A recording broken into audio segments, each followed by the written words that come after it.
Brock Purdy is not going to be playing in tomorrow's football game versus the Green Bay Packers. One thing that we have to look at is what can we gain from the obvious? We already know that Brandon Allen is playing. We're going to be a lesser version of ourselves than we already have been of ourselves for the whole season.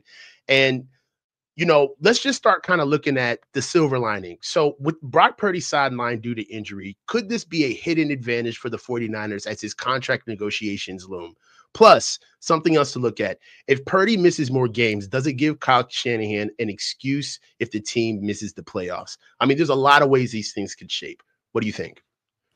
I see what you mean, right? Like, this could save the Niners a whole lot of money, because now what we're seeing with Brock is, well, you may have injury issues like Jimmy G had. You are small. You are kind of frail. You run around. You don't really protect yourself that much. You may have gotten hurt scrambling in the first quarter against the Seahawks. Maybe you're not the kind of – you've already had UCL surgery. Like, you keep injuring your throwing arm. Maybe you're not the kind of guy that a team should invest a 5-year deal in.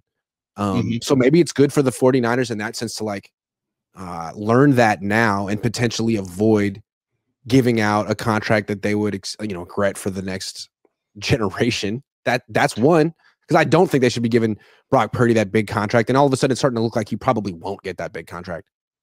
Well, one of the things that I've noticed as well is that there may be a little bit of movement as far as how guys are going to get signed moving forward, as far as trusting the football side. Kyle and John versus Parag Marate basically getting marching orders from the Orcs, right? So this would also be kind of a misnomer into how deals are going to get done in the future. Maybe they may say, hey, this may be just a change to how Brock is going to get paid just because of how the process is. It may be different, right? There may be no infrastructure of back and forth, and then Kyle swoops in the 11th hour and gets to put on his cape and close the deal. So that may be something to look at as well.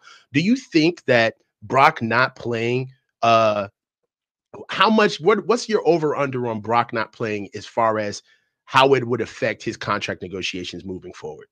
I think it would affect them because he needs to show that he's durable and he could be there. Like, if they give him all this money, are you even going to be on the field? Because I think that's what the Niners ultimately used against Jimmy Garoppolo. It's like, hey, man, like, we win with you and, like, you put up good numbers. You know, you're not the greatest quarterback, but it works. But, like, you're not out there enough.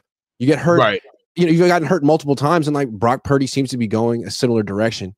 And I think what's interesting is, like, they were struggling with him. They're 5-5 with him. They were underdogs against the Packers with him. But now, since he's out and Brandon Allen's the quarterback, like, there's a lot less heat on Kyle Shanahan. When he lost to the Seahawks and Geno Smith with Brock Purdy on the field, like, Niners fans' heads exploded. But now he's back in the position where, like, no pressure, not expected to win. If they win, he's the greatest coach of all time. And if he even puts up 25 points, he might be a genius. So I think he's in a much better spot. Yeah, I mean, I understand that he's in a much better spot. I mean, and moving forward, you know, I think that one of the things that we've seen, you know, you look for, like, different versions of what Brock's deal could look like. And we've already talked about Baker Mayfield's deal, right?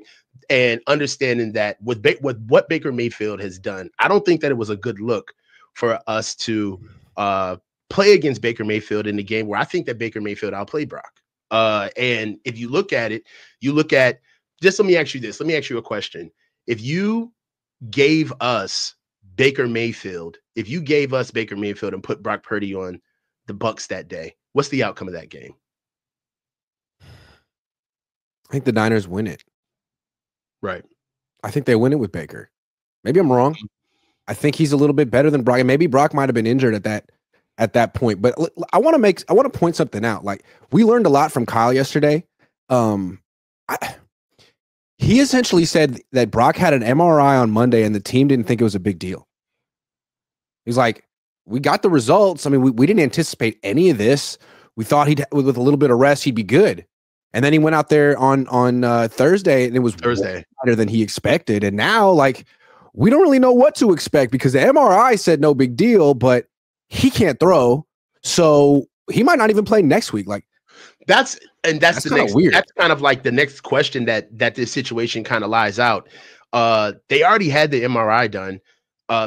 is this something that can linger into multiple weeks? You know, is this just a one-off? Is this something where Brock just needs rest and they're pacing him out to see how he looks when they try him out again once he gets back here from Green Bay? Or is this something that has legs, right? Are we going to be looking at the Brandon Allen show?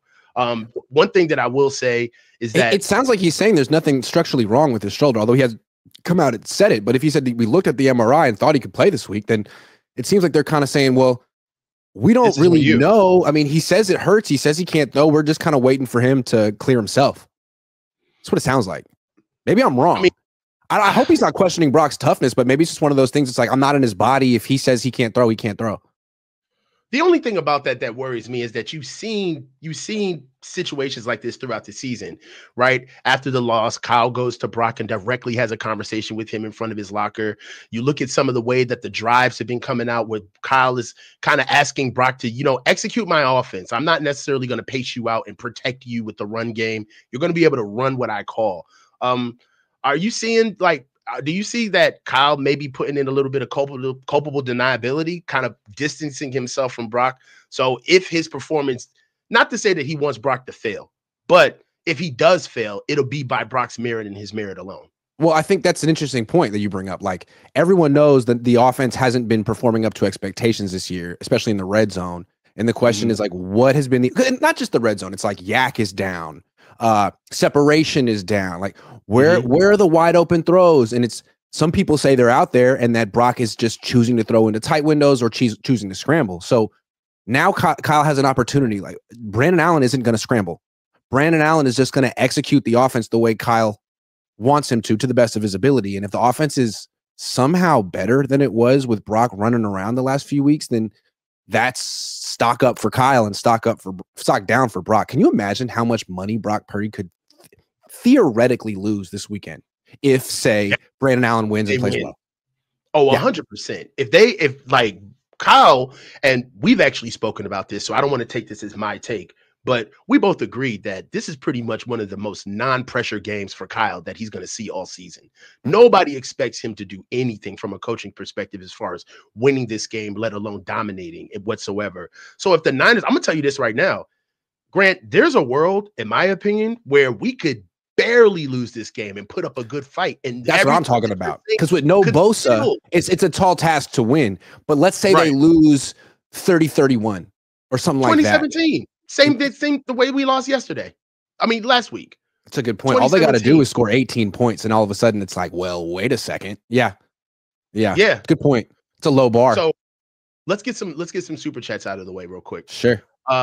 Ivan Tina, thank you. As long as Moody plays, we have a chance. Was that a Packers fan? Yeah, I don't know. I don't even, to be honest, it could be. I don't even notice this name. AI25, what game this year has told us Purdy is the guy? Ooh.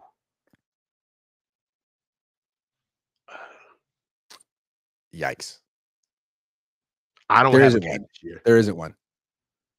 I don't have his last great game was what? In Philly against Dallas? I'm not sure. Yeah. Against in Jacksonville? In Pittsburgh. I don't know. He had a few last year. Yeah, it's pretty.